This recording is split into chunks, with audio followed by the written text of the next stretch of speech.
ಎಲ್ರಿಗೂ ನಮಸ್ಕಾರ ಸ್ನೇಹಿತರೆ, ಅಡುಗೆ ಚಾನಲ್ಗೆ ಸ್ವಾಗತ. ಇವತ್ತು ದ್ವಾದಶಿ ಅಡುಗೆಯಲ್ಲಿ ಏನೇನು ಮಾಡಿದ್ದೆ ಅಂತ ನಿಮ್ಮ ಜೊತೆ ಶೇರ್ ಮಾಡ್ತಾ ಇದ್ದೀನಿ. ಈಗಾಗಲೇ ನೀವು ವಿಡಿಯೋಗೋಸ್ಕರ ಕಾಯ್ತಾ ಇರ್ತೀರ. ಸ್ವಲ್ಪ ಲೇಟ್ ಆಯಿತು, ಆದರೂ ಸಹ ನಾನು ವಿಡಿಯೋ ಹಾಕ್ತೀನಿ, ಮಿಸ್ ಮಾಡೋದಿಲ್ಲ ಅಂತ ಹೇಳಿದ್ದೆ. ನೋಡಿರಿ, ಇವತ್ತು ಬೆಳಗ್ಗೆ ಸ್ವಲ್ಪ ಲೇಟಾಗಿ ಎದ್ದಿದ್ದಾಯಿತು. 5 ಗಂಟೆಗೆ ಎಚ್ಚರ ಆಯಿತು. 5:45 6 ಗಂಟೆಯಿಂದ ನಾನು ಅಡುಗೆ ಪ್ರಾರಂಭ ಮಾಡಿದ್ದು. ಮತ್ತು ಯಾಕೆ ಅಂತಂದರೆ ಸ್ವಲ್ಪ ನನಗೆ ಹುಷಾರಿಲ್ಲ. ಒಂದು 3-4 ದಿನದಿಂದ ರೆಸ್ಟ್ ಮಾಡ್ತಾಯಿದ್ದೀನಿ. ಸ್ವಲ್ಪ ನೆಗಡಿಯಾಗಿ ಸ್ವಲ್ಪ ಜ್ವರನೂ ಬಂದಿತ್ತು.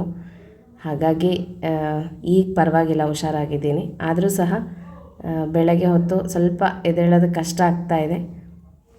ಅದಕ್ಕೋಸ್ಕರ ವೀಡಿಯೋಸ್ ಸಹ ನಾನು ಯಾವುದೂ ಹಾಕಿಲ್ಲ ಸ್ನೇಹಿತರೆ. ಸ್ವಲ್ಪ ರೆಸ್ಟ್ ಮಾಡೋಣ 1-2 ದಿನ ಅಂತ ಹೇಳ್ಬಿಟ್ಟು. ಈಗ ನೋಡಿರಿ, ಫಸ್ಟ್ ನಾನು ಕುಕ್ಕರ್ ಇಟ್ಕೊಂಡಾಯಿತು. ನಂತರ ಒಂದು ಸ್ವಲ್ಪ ಹೆಸರುಬೇಳೆ ಹುರಿತಾ ಇದ್ದೀನಿ. ಇದು ಪಾಯಸಕ್ಕೆ. ಸ್ವಲ್ಪ ಹುಷಾರಿಲ್ಲ ಅಂತಂದ್ರೆ ಆ ಮಾತ್ರೆಗಳೆಲ್ಲ ತೊಗೊಂಡು ಬಾಯೆಲ್ಲ ಒಂಥರ ಕೆಟ್ಟೋದಂಗೆ ಆಗಿಬಿಟ್ಟಿದೆ. ಅದಕ್ಕೆ ಒಂದು ಸ್ವಲ್ಪ ಸಿಹಿಯಾಗಿ ಪಾಯಸ ಮಾಡಿಕೊಂಡ್ರೆ ಆರೋಗ್ಯಕ್ಕೂ ಒಳ್ಳೆಯದು. ಸ್ವಲ್ಪ ಪಿತ್ತ ಕಡಿಮೆ ಆಗುತ್ತೆ ದೇಹದಲ್ಲಿ ಅಂತ ಹೇಳ್ಬಿಟ್ಟು. ಆ್ಯಕ್ಚುಲಿ ನಾನು ಪ್ರತಿ ದ್ವಾದಶಿನೂ ಹೆಸರುಬೇಳೆ ಪಾಯಸ ಮಾಡ್ತೀನಿ. ಇವತ್ತೊಂದು ಸ್ವಲ್ಪ ಜಾಸ್ತಿನೇ ಮಾಡಿದ್ದೆ.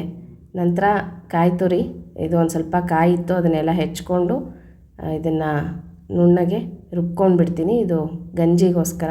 ಸ್ವಲ್ಪ ಗಂಜಿ ಮತ್ತು ಪಾಯಸ ಇತ್ತು ಅಂದರೆ ಹೊಟ್ಟೆನೂ ತುಂಬುತ್ತೆ. ಯಾಕಂದರೆ 1-2-3 ದಿನದಿಂದ ಊಟನೂ ಅಷ್ಟಕ್ಕಷ್ಟೇ ಇದೆ, ಸೇರ್ತಾ ಇರಲಿಲ್ಲ. ಹಾಗಾಗಿ ಸ್ವಲ್ಪ ಇವತ್ತು ಗಂಜಿ ಮಾಡ್ಕೊಂಡ್ಬಿಟ್ರೆ ಚೆನ್ನಾಗಿರುತ್ತೆ ಅಂತ ಪ್ರತಿ ದ್ವಾದಶಿನೂ ಮಾಡ್ತೀನಿ. ಈಗ ನೋಡಿರಿ, ಬೆಂಡೆಕಾಯಿನ ಹೆಚ್ಕೊತಾ ಇದ್ದೀನಿ. ಬೆಂಡೆಕಾಯಿದು ಪಲ್ಯ ಮಾಡ್ತೀನಿ ಇವತ್ತು. ಮೊಸರು ಬಜ್ಜಿ ಆಗಲಿ ರಾಯ್ತ ಏನೂ ಮಾಡ್ತಾಯಿಲ್ಲ ನಾನು. ಸ್ವಲ್ಪ ಮೊಸರು ಅದೇನೋ ತಿಂತಾಯಿಲ್ಲ, ಅದೊಂದು. ಮತ್ತು ಬೆಂಡೆಕಾಯಿ ಸಹ ಎಷ್ಟೊಂದಿತ್ತು, ಫ್ರೆಶ್ ಆಗಿತ್ತು. ಅದಕ್ಕೋಸ್ಕರ ಹೆಚ್ಚಿಬಿಟ್ಟು ಪಲ್ಯ ಮಾಡಿದ್ರೆ ಚೆನ್ನಾಗಿರುತ್ತೆ ಅಂತ ಹೇಳ್ಬಿಟ್ಟು. ನೋಡಿರಿ, ಬೆಂಡೆಕಾಯಿ ಪಲ್ಯಕ್ಕೆ ತುಂಬ ಸಣ್ಣ ಹೆಚ್ಚಲಿಕ್ಕೆ ಹೋಗಬಾರ್ದು. ಸ್ವಲ್ಪ ಈ ಥರ ಮೀಡಿಯಮ್ ಇತ್ತು ಅಂದರೆ ಚೆನ್ನಾಗಿರುತ್ತೆ. ತಿನ್ನಲಿಕ್ಕೆ ಬೆಂಡೆಕಾಯಿ ಎಲ್ಲ ಸಿಗ್ತಾ ಇರುತ್ತಲ್ಲ, ಚೆನ್ನಾಗಿರುತ್ತೆ. ಇದೇ ರೀತಿ ಎಲ್ಲ ಬೆಂಡೆಕಾಯಿನೂ ನಾನು ನೀಟಾಗಿ ತೊಳೆದು ಒರೆಸಿ ಹೆಚ್ತಾ ಇದ್ದೀನಿ. ಸ್ವಲ್ಪ ನೀರಿನಂಶ ಇತ್ತು ಅಂದ್ರೂ ಅದು ಒಂಥರ ಜಿಬ್ ಆಗಿಬಿಡುತ್ತೆ ಪಲ್ಯ ಎಲ್ಲ. ಅದಕ್ಕೋಸ್ಕರ ನೀಟಾಗಿ ಒರೆಸ್ಕೊಂಡು ಆಮೇಲೆ ಪಲ್ಯ ಮಾಡಬೇಕಾಗುತ್ತೆ. ಇವತ್ತು ಸ್ವಲ್ಪ ಲೇಟ್ ಆಯಿತು ಅಂತ ಹೇಳಿದೆ. ಮತ್ತು ಅರ್ಜೆಂಟಾಗಿ ಯಾರೂ ಹೊರಡೋರು ಇರಲಿಲ್ಲ. ಹಾಗಾಗಿ ನಿಧಾನಕ್ಕೆ ಮಾಡೋಣ ಅಂತ ಹೇಳಿಬಿಟ್ಟು 7:30 ಅಷ್ಟೊತ್ತಿಗೆ ಊಟಕ್ಕೆ ಕೂತ್ಕೊಂಡಿದ್ವಿ. ಇನ್ನು ನಿನ್ನೆ ಏಕಾದಶಿ ಇತ್ತಲ್ಲ, ನಾನು ಪೂರ್ತಿ ಏನು ಉಪವಾಸ ಮಾಡಿಲ್ಲ ಸ್ನೇಹಿತರೆ ಈ ಬಾರಿ. ಅಂದರೆ ಸ್ವಲ್ಪ ಗಂಜಿ ಮಾಡ್ಕೊಂಡಿದ್ದೆ, ರವೆ ಗಂಜಿ ಮಾಡ್ಕೊಂಡು ಕುಡಿದಿದ್ದೆ. ಈಗ ನೋಡಿರಿ, ಹೆಸರುಬೇಳೆ ಚೆನ್ನಾಗಿ ಬೆಂದಿದೆ. ತುಂಬ ಮೆತ್ತಗೆ ಬೇಯಿಸ್ಕೋಬಾರ್ದು, ಮತ್ತು ಇದನ್ನು ಕುಕ್ಕರಲ್ಲಿ ಸಹ ಇಡಬಾರ್ದು. ತುಂಬ ಬೇಗ ಬೇಯುತ್ತೆ ಹೆಸರುಬೇಳೆದೇನು ಪ್ರಾಬ್ಲಮ್ ಇಲ್ಲ. ಈಗ ನೋಡಿರಿ, ರುಚಿಗೆ ತಕ್ಕಷ್ಟು ಬೆಲ್ಲ ಹಾಕಿದ್ದೀನಿ. ಒಂದು ಸ್ವಲ್ಪ ಜಾಸ್ತಿನೇ ಹಾಕಿದ್ದೀನಿ ಬೆಲ್ಲ. ಈ ಥರ ಬೆಲ್ಲ ಎಲ್ಲ ಕರಗಿದ ಮೇಲೆ ಪಾಯಸ ರೆಡಿಯಾಗುತ್ತೆ. ಇದಕ್ಕೆ ಒಂಚೂರು ಗೋಡಂಬಿ ದ್ರಾಕ್ಷಿನೂ ಹಾಕಿಬಿಟ್ಟು ಸ್ವಲ್ಪ ತಣ್ಣಗಾದ್ಮೇಲೆ ಹಾಲು ಹಾಕಿದರೆ ಪಾಯಸ ರೆಡಿಯಾಗುತ್ತೆ. ಒಂಚೂರು ಏಲಕ್ಕಿ ಪುಡಿನೂ ಸೇರಿಸಿದ್ದೀನಿ. ಇದು ಪಾಯಸ ರೆಡಿಯಾಗಿದೆ. ಈಗ ಒಂಚೂರು ಗೋಡಂಬಿ ದ್ರಾಕ್ಷಿನ ತುಪ್ಪದಲ್ಲಿ ಫ್ರೈ ಮಾಡಿ ಪಾಯಸಕ್ಕೆ ಹಾಕಿಬಿಡ್ತೀನಿ. ಪ್ರತಿ ಬಾರಿ ಏಕಾದಶಿ ನಾನು ನಿರಾಹಾರನೇ, ಅಂದರೆ ನಮ್ಮ ಮನೆಯವರು ನಾನು ಇಬ್ಬರೂ ನಿರಾಹಾರ ಮಾಡ್ತೀವಿ. ಮತ್ತು ಈ ಬಾರಿ ಗಂಜಿ ಕುಡಿಯೋ ಹಂಗೆ ಆಯ್ತಲ್ಲ ಅಂತ ಸ್ವಲ್ಪ ಬೇಜಾರಾಯಿತು. ಆದರೆ ಆರೋಗ್ಯ ದೃಷ್ಟಿಯಿಂದ ಆರೋಗ್ಯನೂ ಸ್ವಲ್ಪ ನೋಡ್ಕೋಬೇಕಾಗತ್ತೆ.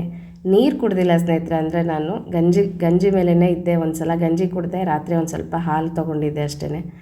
ಈಗ ನೋಡಿರಿ, ಒಗ್ಗರಣೆ ಮಾಡ್ತಾಯಿದ್ದೀನಿ. ಇದು ಪಲ್ಯಕ್ಕೆ, ಬೆಂಡೆಕಾಯಿ ಪಲ್ಯಕ್ಕೆ ಸ್ವಲ್ಪ ಎಣ್ಣೆ ಹಾಕಿ ಸಾಸಿವೆ, ಜೀರಿಗೆ, ಕಡಲೆಬೇಳೆ, ಉದ್ದಿನಬೇಳೆ ಹಾಕಿದ್ದೀನಿ. ಒಂಚೂರು ಅರಿಶಿನ, ಇಂಗು ಹಾಕಿಬಿಟ್ಟು ಮತ್ತು ಕರ್ಬೇವಿನ ಸೊಪ್ಪು ಸ್ವಲ್ಪ ಹಾಕಿಬಿಟ್ಟು ಬೆಂಡೆಕಾಯಿ ಹಾಕಿ ಚೆನ್ನಾಗಿ ಫ್ರೈ ಮಾಡಬೇಕು ಎಣ್ಣೆಯಲ್ಲಿ. ಸ್ನೇಹಿತರೆ, ನೀವೆಲ್ಲ ಏನೇನು ಅಡುಗೆ ಮಾಡಿದ್ರಿ ದ್ವಾದಶಿ ದಿನ ಕಮೆಂಟ್ ಸೆಕ್ಷನಲ್ಲಿ ತಿಳಿಸ್ರಿ, ನಾನು ನೋಡ್ತೀನಂತೆ. ಮತ್ತು ಗ್ರಹಣದ ಬಗ್ಗೆ ಕೆಲವರೆಲ್ಲ ತುಂಬ ಪ್ರಶ್ನೆಗಳು ಕೇಳಿದ್ರಿ, ಅದಕ್ಕೆ ನಾನು ಉತ್ತರ ಕೊಡಬೇಕಾಗಿದೆ. ಇವತ್ತು ಅಥವಾ ನಾಳೆ ವಿಡಿಯೋದಲ್ಲಿ ನಿಮಗೆ ತಿಳಿಸ್ತೀನಂತೆ. ಕೆಲವೊಂದು ಪ್ರಶ್ನೆಗಳು ಕೇಳಿದರು, ಆದರೆ ಗ್ರಹಣದ ಬಗ್ಗೆ ನಾನೆಲ್ಲ ಡೀಟೇಲಾಗಿ ಹೇಳಿದ್ದೀನಿ. ಆದರೂ ಸಹ ಕೆಲವೊಂದಕ್ಕೆ ಉತ್ತರ ಕೊಡಬೇಕಾಗಿದೆ. ಅದಕ್ಕಾಗಿ ನಾನು ಆಧ್ಯಾತ್ಮವಾಣಿಯಲ್ಲಿ ವಿಡಿಯೋ ಮಾಡ್ತೀನಂತೆ. ಈಗ ನೋಡಿರಿ, ಈ ರೀತಿ ಚೆನ್ನಾಗಿ ಬೆಂಡೆಕಾಯಿನ ಫ್ರೈ ಮಾಡ್ಕೋಬೇಕು ಎಣ್ಣೆಯಲ್ಲಿ. ಹೀಗಾಗುತ್ತೆ ನೋಡಿರಿ, ಎಷ್ಟು ಸ್ವಲ್ಪ ಆಯಿತು. ಅವಾಗೆ ನಮಗೆ ಗೊತ್ತಾಗುತ್ತೆ, ಲೋಳೆ ಏನೂ ಇರೋದಿಲ್ಲ, ಆರಾಮಾಗಿ ಬಿಡಿ ಆಗಿರುತ್ತೆ ಬೆಂಡೆಕಾಯಿ. ಈ ರೀತಿ ಆದಮೇಲೆ ಇದಕ್ಕೆ ರುಚಿಗೆ ತಕ್ಕಷ್ಟು ಉಪ್ಪು ಹಾಕಬೇಕು. ಮತ್ತು ಈ ಖಾರಕ್ಕೆ ನಾನು ಅಚ್ಚ ಪುಡಿ ಹಾಕ್ತಾಯಿದ್ದೀನಿ. ಕೆಲವರು ಹಸಿಮೆಣ್ಸಿನ್ಕಾಯಿ ಸಹ ಹಾಕ್ತಾರೆ, ಯಾವುದಾದ್ರೂ ಹಾಕ್ಬೋದು, ಎರಡೂ ಚೆನ್ನಾಗಿರುತ್ತೆ. ಸ್ವಲ್ಪ ಹುಳಿ ಪುಡಿ ಹಾಕಿದ್ದೀನಿ, ಇಲ್ಲಾಂದರೆ ಧನಿಯಾನೂ ಹಾಕ್ಬೋದು, ಧನಿಯಾ ಪುಡಿನೂ ಹಾಕ್ಬೋದು. ಆಮೇಲೆ ಒಂಚೂರು ಖಾರಕ್ಕೆ ಅಚ್ಚ ಖಾರದ ಪುಡಿ, ಒಂಚೂರು ಇದು ಹುರ್ಗಡ್ಲೆ ಮತ್ತು ಒಣಕೊಬ್ಬರಿ ಎರಡೂ ಸೇರಿಸಿ ಪುಡಿ ಮಾಡಿ ಇಟ್ಕೊಂಡಿರ್ತೀನಿ ನಾನು. ಅದೇನು ಹುರಿಯೋದಿಲ್ಲ, ಹಸಿನೇ. ಸ್ವಲ್ಪ ಹುರ್ಗಡ್ಲೆ, ಒಂದು ಸ್ವಲ್ಪ ಒಣಕೊಬ್ಬರಿ ಎರಡೂ ಮಿಕ್ಸಿಗೆ ಹಾಕಿ ಪೌಡರ್ ಮಾಡಿ ಇಟ್ಕೊಂಡ್ರೆ ಪಲ್ಯಗಳಿಗೆ ಬಳಸಿದ್ರೆ ತುಂಬ ರುಚಿ ಇರುತ್ತೆ. ಕಾಯಿ ತುರಿ ಇದ್ದರೆ ಹಾಕ್ಕೋಬೋದು, ಇಲ್ಲಾಂದರೆ ಈ ಥರದ ಪುಡಿ ಹಾಕಿದ್ರೆ ಡ್ರೈ ಪಲ್ಯಗಳು ಮಾಡ್ತೀವಲ್ವ, ಅದು ತುಂಬ ರುಚಿ ಇರುತ್ತೆ. ಅದಕ್ಕೆ ನಮ್ಮ ಮನೇಲಿ ಯಾವಾಗಲೂ ಇರುತ್ತೆ ಆ ಪುಡಿ. ನಾನು ಪಲ್ಯಗಳಿಗೆಲ್ಲ ಅದನ್ನೇ ಬಳಸೋದು. ಈಗ ನೋಡಿರಿ, ಒಂದು ಕಡೆ ನಾನು ಗಂಜಿಗೆ ಇಟ್ಟಿದ್ದೀನಿ. ಸ್ವಲ್ಪ ಅನ್ನ, ಅದೇ ಮಾಮೂಲಾಗಿ ಮಾಡಿರೋ ಅನ್ನ ತೆಕ್ಕೊಂಡು ಅದಕ್ಕೊಂದು ಸ್ವಲ್ಪ ನೀರು ಹಾಕಿ ಚೆನ್ನಾಗಿ ಕುದಿಸಿದ್ರೆ ಅದು ಮೆತ್ತಗಾಗುತ್ತೆ. ಅಲ್ಲಿ ತನಕ ಅದು ಕುದೀತಾ ಇರಲಿ. ಈ ಕಡೆಗೆ ನಾನು ತವೆ ಮಾಡ್ಕೊತೀನಂತೆ. ಸ್ವಲ್ಪ ಸಾಸಿವೆ, ಜೀರಿಗೆ, ಇಂಗು ಹಾಕಿ ಒಗ್ಗರಣೆ ಮಾಡಿದ್ದೀನಿ. ಇದಕ್ಕೆ ಹಸಿಮೆಣ್ಸಿನ್ಕಾಯಿ ನಾನು ಹೆಚ್ಚಿ ಹಾಕಿಬಿಟ್ಟಿದ್ದೀನಿ. ಇವತ್ತು ಹುರ್ಕೊಂಡು ಪೇಸ್ಟ್ ಮಾಡಿ ಏನೂ ಹಾಕಿಲ್ಲ, ಸುಮ್ಮನೆ ಖಾರ ಯಾಕೆ ತಿನ್ನಬೇಕು ಅಂತ ಅಷ್ಟೇ.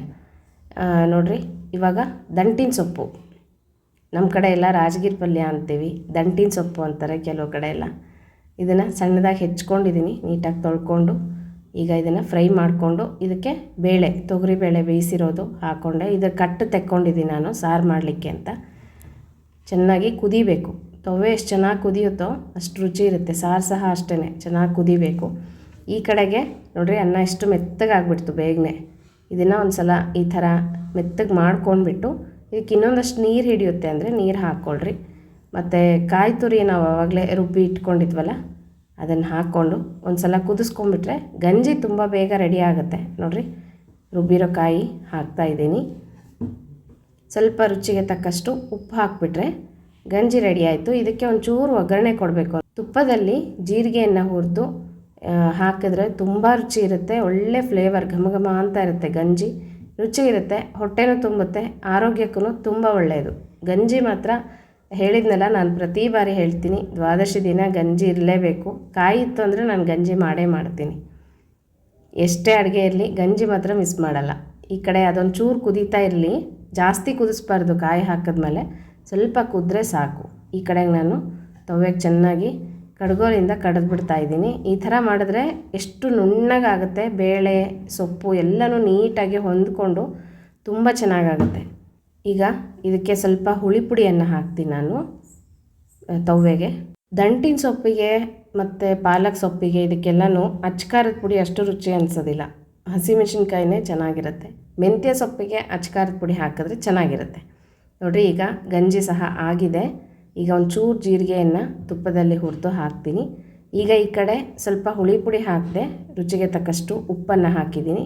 ಅಡುಗೆ ಚಾನಲಲ್ಲಿ ವೀಡಿಯೋಸ್ ಹಾಕೋದಕ್ಕೆ ಟೈಮೇ ಆಗ್ತಾಯಿಲ್ಲ ಸ್ನೇಹಿತರೆ. ನನಗೆ ಎಷ್ಟು ಅಂದ್ಕೊತೀನಿ, ನೀವೆಲ್ಲ ತುಂಬ ಕೇಳ್ತೀರಾ, ಪರವಾಗಿಲ್ಲ ನಿಮ್ಮದು ರೊಟೀನ್ ಹೆಂಗಿರುತ್ತೋ ಹಾಗೆ ಹಾಕ್ರಿ ಅಡುಗೆಗಳು, ನಮ್ಗೆ ಇಷ್ಟ ಆಗುತ್ತೆ ನೋಡ್ತೀವಿ ಅಂತ ಹೇಳ್ತೀರಾ. ಆದರೆ ನನಗೆ ಸಮಯ ಸಾಕಾಗ್ತಾಯಿಲ್ಲ. ಅದು ಯಾವಾಗ ಟೈಮ್ ಕೂಡಿ ಬರುತ್ತೋ ನೋಡಬೇಕು. ನನಗೂ ತುಂಬ ಆಸೆ ಇದೆ ಈ ಚಾನಲನ್ನು ಮುಂದುವರಿಸ್ಬೇಕು. ಸ್ವಲ್ಪ ನಿಂತು ಹೋಗಿದೆ ಅಂತಲೂ ಅನ್ನಿಸ್ತಾ ಇದೆ, ಆದರೆ ಸಮಯ ಸಾಕಾಗ್ತಾಯಿಲ್ಲ, ಏನೂ ಮಾಡೋಕ್ಕಾಗ್ತಾಯಿಲ್ಲ ನನಗೂ. ಈಗ ನೋಡಿರಿ, ಸ್ವಲ್ಪ ಒಂದು ಚಮಚದಷ್ಟು ತುಪ್ಪ ಹಾಕಿ ಜೀರಿಗೆ ಹಾಕಿದ್ದೀನಿ. ಇದೊಂಚೂರು ಫ್ರೈ ಆದ ತಕ್ಷಣ ನಾವು ಗಂಜಿಗೆ ಹಾಕ್ಕೊಂಡ್ಬಿಟ್ರೆ ಒಳ್ಳೆ ಪರಿಮಳ ಅಂತೂ ಎಷ್ಟು ಚೆನ್ನಾಗಿರುತ್ತೆ ಅಂದರೆ ತುಂಬ ರುಚಿ ಇರುತ್ತೆ. ಈಗ ಸಾರಿಗೆ ಸಾರಿನ ಪುಡಿ ಹಾಕಿದೆ. ಸಾರು ಒಂದು ಸ್ವಲ್ಪನೇ ಮಾಡ್ತಾಯಿದ್ದೀನಿ, ತುಂಬ ಜಾಸ್ತಿ ಇಲ್ಲ. ಇದಕ್ಕೆ ಒಂಚೂರು ರುಚಿಗೆ ತಕ್ಕಷ್ಟು ಉಪ್ಪು, ಬೆಲ್ಲ, ಹುಣಸೆಹಣ್ಣು ಸಹ ಹಾಕಿದ್ದೀನಿ. ಅದು ವಿಡಿಯೋ ಸ್ವಲ್ಪ ಸ್ಕಿಪ್ ಆಗಿದೆ ಅಷ್ಟೇ ಸ್ನೇಹಿತರೆ. ಇವತ್ತಿನ ಸಿಂಪಲ್ ಅಡುಗೆ. ಭಾತ್ ಅಂತ ಏನು ಕಲಿಸಿಲ್ಲ, ಒಂಚೂರು ಅದಕ್ಕೇ ಒಗ್ಗರಣೆಯಲ್ಲೇ ಒಂಚೂರು ಅನ್ನ ಕಲಿಸಿದ್ದೆ ಅಷ್ಟೇ ಶಾಸ್ತ್ರಕ್ಕೆ. ತವೆ ಸಾರು ರೆಡಿ ಆಯಿತು. ಇವತ್ತಿನ ಸಿಂಪಲ್ ಅಡುಗೆ ಹೆಸರುಬೇಳೆ ಪಾಯಸ, ಬೆಂಡೆಕಾಯಿ ಪಲ್ಯ ಮತ್ತು ದಂಟಿನ ಸೊಪ್ಪಿನ ತವೆ, ಅನ್ನ, ಸಾರು ಮತ್ತು ಗಂಜಿ. ಅದಂತೂ ಇದ್ದೇ ಇರುತ್ತೆ ದ್ವಾದಶಿಯಲ್ಲಿ. ಇದಿಷ್ಟೇ ಸ್ನೇಹಿತರೆ, ಸಿಂಪಲ್ ಅಡುಗೆ. ಇವತ್ತಿನ ದ್ವಾದಶಿ ಅಡುಗೆ ಹೇಗನ್ನಿಸ್ತು ಕಮೆಂಟ್ ಮಾಡಿ ತಿಳಿಸೋದು ಮರಿಬೇಡ್ರಿ.